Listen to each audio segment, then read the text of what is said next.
نحمده ونصلي على رسوله الكريم أما بعد فقد قال النبي صلى الله عليه وسلم إن الإسلام يهدم ما كان قبله أو كما قال النبي صلى الله عليه وسلم.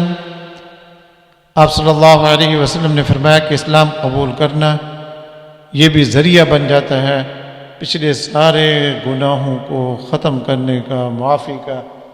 گویا کہ جو اسلام قبول کرتا ہے اس کے پچھلے سارے کے سارے گناہ ختم ہو جاتے ہیں، معاف ہو جاتے ہیں. اب اسلام قبول کرنے کا طریقہ کیا ہے؟ کس طریقے سے اسلام قبول کیا جائے؟ اسلام قبول کرنے کے لیے دو چیزیں ہوتی ہیں، ایک غلط عقیدے کو چھوڑنا، دوسرا اسلام کو اختیار کرنا. جس مذہب کا آدمی بھی اسلام قبول کرنا چاہتا ہے اس کا جو غلط عقیدہ ہے اس غلط عقیدے سے توبہ کرے گا. ہندو ہے وہ اپنے بتوں کی پوجا کرنے سے توبہ کرے گا، اپنے شرکیہ عقائد سے توبہ کرے گا. اسی طرح اگر ایک عیسائی ہے تو حضرت عیسیٰ علیہ السلام کو اللہ کا بیٹا مانتا ہے، اس سے توبہ کرے گا. تثلیث کا قائل ہے، اس سے توبہ کرے گا اور اس کے بعد اسلام قبول کرے گا. اسی طرح قادیانی اسلام قبول کرے گا تو غلط عقائد سے بھی توبہ کرنی پڑے گی. قادیانیوں میں سے بعض جو ایمان قبول کرنا چاہتے ہوتے ہیں، اسلام قبول کرنا چاہتے ہوتے ہیں، وہ سوال اٹھاتے ہیں کہ اسلام قبول کرنے کے لیے آپ ہمیں جو کلمہ پڑھائیں گے وہ کلمہ تو ہم پہلے سے پڑھتے چلے آ رہے ہیں. تو اس کا جواب یہ ہے کہ صرف کلمہ نہیں پڑھائیں گے، کلمہ پڑھانے کے ساتھ ساتھ توبہ بھی کروائیں گے. مرزا غلام احمد قادیانی کے بارے میں جو عقیدہ بنا لیا ہے اس عقیدے سے توبہ کرنی پڑے گی، وہ عقیدہ اختیار کرنا پڑے گا جو آپ صلی اللہ علیہ وسلم نے فرمایا کہ میرے بعد نبوت کا دعویٰ کرنے والے وہ دجال اور کذاب. تو دجال اور کذاب ماننا پڑے گا اور اس عقیدے سے توبہ کرنی پڑے گی، تب اسلام قابل قبول ہوگا.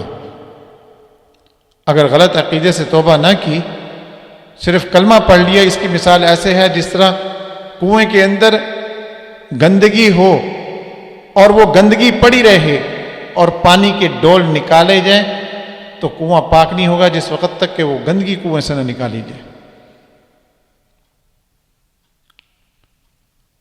اور دوسری بات یہ ہے کہ قادیانی جو کلمہ پڑھتے ہیں ان کے کلمے کے اندر بھی مرزا غلام احمد قادیانی چھپا ہوا ہے. ان کو دھوکہ دیا گیا، ان کو بتایا نہیں گیا. لیکن یہ اپنے مذہب کو اگر صحیح طریقے سے سمجھتے ہوں تو پھر ان کو پتہ چلے کہ ان کے عقیدے میں، ان کی کتابوں میں اور مرزا غلام احمد قادیانی نے جو کچھ دیا ہے اپنی تعلیمات میں، اس میں نعوذ باللہ لا الہ الا اللہ محمد الرسول اللہ میں مرزا غلام احمد قادیانی خود چھپا ہوا ہے. اس کو بھی نکالنا ضروری ہے، اس کو بھی الگ کرنا ضروری ہے. کیا دلیل ہے ہمارے پاس کہ وہ اس کلمے کے اندر چھپا ہوا ہے؟ مرزا بشیر الدین نے کلمۃ الفصل کے اندر صفحہ 158 جلد نمبر 14 اس پر کیا تحریر کی ہے میں ذرا آپ کو پڑھ کر سناتا ہوں، جس کا خلاصہ میں آپ کو پہلے بتا دوں کہ وہ یہ کہنا چاہتا ہے کہ کسی نے سوال کیا کہ الگ کلمہ بنایا جائے تو اس نے کہا الگ کلمہ ہمیں بنانے کی ضرورت نہیں ہے. کیوں؟ اس لیے کہ الگ کلمہ بنانے کی ضرورت تب ہوتی کہ جب مرزا غلام احمد قادیانی آپ صلی اللہ علیہ وسلم سے کوئی الگ چیز ہوتا. وہ تو نعوذ باللہ عین محمد ہے، نعوذ باللہ. تو جس وقت ہم لا الہ الا اللہ محمد الرسول اللہ پڑھتے ہیں تو مرزا غلام احمد قادیانی بھی اس میں آ جاتا ہے. گویا کہ مسلمان جو لا الہ الا اللہ محمد رسول اللہ پڑھتے ہیں اس میں صرف آپ صلی اللہ علیہ وسلم کی ذات اقدس ہے، اور حق تعالی نے قرآن مجید کے اندر حکم دیا ہے وما امروا الا ليعبدوا الله مخلصين له الدين حنفاء، یکسو ہو کر اخلاص کے ساتھ اللہ کی عبادت کرو، اور اللہ کی بات مانو تو بالکل اخلاص کے ساتھ۔ اخلاص کا مطلب یہ کہ اس میں ملاوٹ نہ ہو۔ تو مسلمانوں کے کلمے کے اندر ملاوٹ نہیں ہے، اور قادیانیوں کے کلمے کے اندر ملاوٹ ہے۔ انہوں نے مرزا غلام احمد قادیانی کو اس کے اندر گھسایا ہوا ہے۔ چنانچہ اسی صفحے کے اندر مرزا بشیر الدین ایک اور بات بھی لکھتا ہے، نعوذ باللہ۔ وہ کہتے ہیں کہ اس میں مرزا غلام احمد قادیانی داخل ہے اس کلمے کے اندر، اور اس کے داخل ہونے کی وجہ سے یہ کلمہ جگمگا رہا ہے، نعوذ باللہ۔ اس کو داخل بھی کیا، شامل بھی کیا، آپ صلی اللہ علیہ وسلم کا شریک بھی بنایا، اور ساتھ یہ بھی کہہ رہے کہ وہ کلمہ مرزا غلام احمد قادیانی کی وجہ سے جگمگا رہا ہے، اس کے اندر کوئی کمی نہیں آئی۔ چنانچہ اس کی عبارت میں آپ کو پڑھ کر سناتا ہوں۔ چنانچہ مرزا بشیر الدین یہ لکھتا ہے صفحہ 158 پر، کلمۃ الفصل جلد نمبر 14، وہ کہتا ہے کہ لہٰذا مسیح موعود کے آنے سے نعوذ باللہ لا الہ الا اللہ محمد رسول اللہ کا کلمہ باطل نہیں ہوتا، بلکہ اور بھی زیادہ شان سے چمکنے لگ جاتا ہے۔ غرض اب بھی اسلام میں داخل ہونے کے لیے یہی کلمہ ہے، صرف فرق اتنا ہے کہ مسیح موعود کی آمد نے محمد رسول اللہ کے مفہوم میں ایک رسول کی زیادتی کر دی ہے، اور بس۔ علاوہ اس کے اگر ہم بفرض محال یہ بات مان بھی لیں کہ کلمہ شریف میں نبی کریم صلی اللہ علیہ وسلم کا اسم مبارک اس لیے رکھا گیا ہے کہ آپ آخری نبی ہیں، تو تب بھی کوئی حرج واقع نہیں ہوتا، اور ہم کو نئے کلمہ کی ضرورت نہیں پیش آتی، کیونکہ مسیح موعود نبی کریم صلی اللہ علیہ وسلم سے کوئی الگ چیز نہیں ہے، جیسا کہ مسیح موعود نے خود بتا دیا۔ آگے وہ عبارت بھی نقل کر دی مرزا غلام احمد قادیانی کی کہ سارا وجودی وجودہ من فرق بینی و بین المصطفیٰ فما عرفنی وما رآ، کہ میرا وجود نعوذ باللہ آپ صلی اللہ علیہ وسلم کا وجود ہو گیا، اور جو میرے درمیان اور مصطفیٰ کے درمیان فرق کرتا ہے اس نے مجھے پہچانا ہی نہیں، نعوذ باللہ من ذالک۔ تو اس کلمے کے اندر مرزا غلام احمد قادیانی چھپا ہوا ہے، اس لیے ہم وہ کلمہ پڑھائیں گے جس کلمے کے اندر صرف اور صرف ہمارے آقا نامدار تاجدار مدینہ خاتم الانبیاء خاتم المرسلین محمد الرسول اللہ صلی اللہ علیہ وسلم کی ذات اقدس ہے، اور اس میں کوئی بھی نہیں ہے۔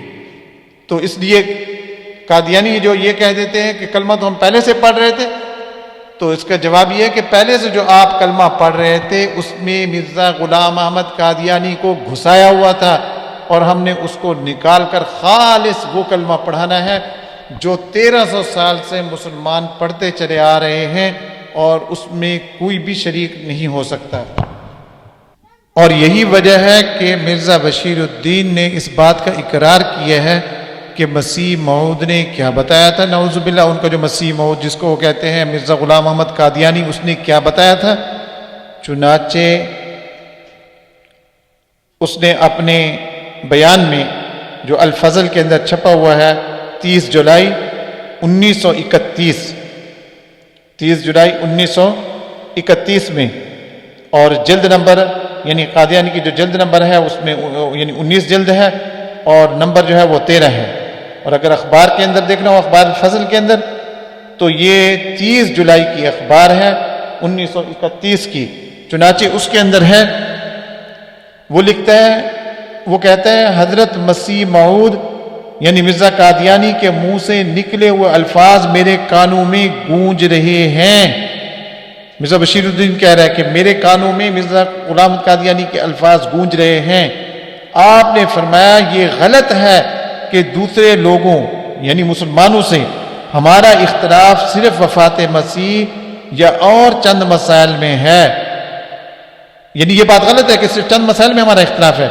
آپ نے فرمایا اللہ تعالیٰ کی ذات رسول کریم، قرآن، نماز، روزہ، حج، زکوٰۃ، غرض کہ آپ نے تفصیل سے بتایا کہ ایک ایک چیز میں ہمیں ان سے اختلاف ہے۔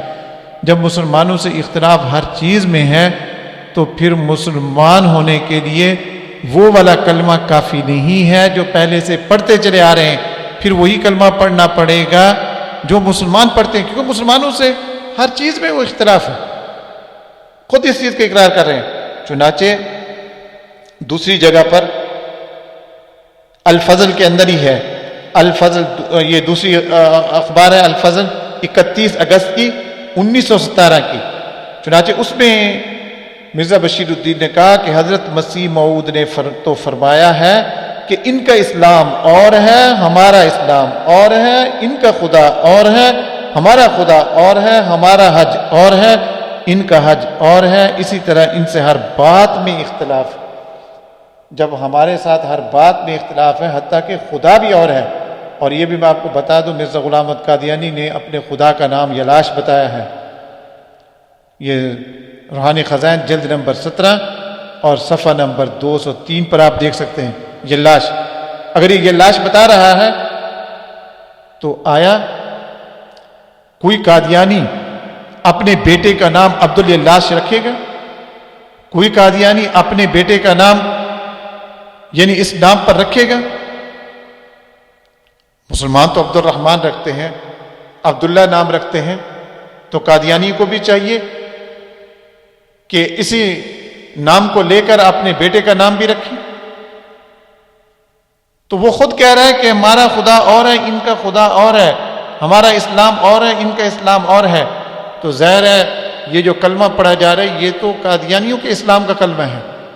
مسلمان ہونا ہے تو پھر الگ کلمہ پڑھنا پڑے گا، وہ پہلے والا کلمہ کافی نہیں ہوگا، اس کلمے کو کافی نہیں سمجھا جائے گا، بلکہ اور کلمہ پڑھنا پڑے گا۔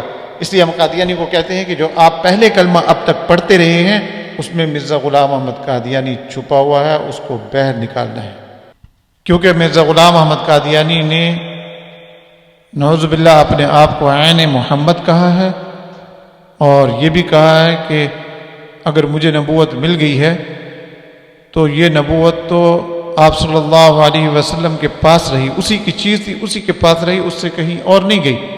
کیوں؟ اس لیے کہ میں تو وہی ہوں۔ چنانچہ روحانی خزائن جلد نمبر 16 صفحہ نمبر 258 خطبہ الہامیہ کے اندر اس نے لکھا ہے کہ سارا وجودی وجودہ ہو، کہ میرا وجود اس کا وجود بن گیا۔ یہ بھی کتنی بڑی آپ صلی اللہ علیہ وسلم کی توہین ہے۔ یہ نہیں کہا کہ اس کا وجود میرا وجود بن گیا، بلکہ میرا وجود اس کا وجود بن گیا، اور کہتا ہے فمن دخل فی جماعتی دخل فی صحابۃ، جو میری جماعت کے اندر داخل ہو گیا وہ صحابہ میں داخل ہو گیا۔ نعوذ باللہ من ذالک، کتنی بڑی توہین ہے۔ تو ظاہر ہے جب قادیانی یہ کلمہ پڑھتے ہیں تو مسلمان بننے کے لیے یہ کلمہ کافی نہیں ہے، وہ کلمہ پڑھنا پڑے گا جو آپ صلی اللہ علیہ وسلم نے ہمیں سکھایا، بتایا، صحابہ نے پڑھ کر دکھایا، اور اب تک مسلمان اس کو پڑھتے چلے آ رہے ہیں اور اسی کو ہی اپنے ایمان کا حصہ سمجھتے ہیں۔ حق تعالیٰ میں سمجھنے کی اور عمل کرنے کی توفیق عطا فرمائے۔ وآخر دعوانا الحمد للہ رب العالمین۔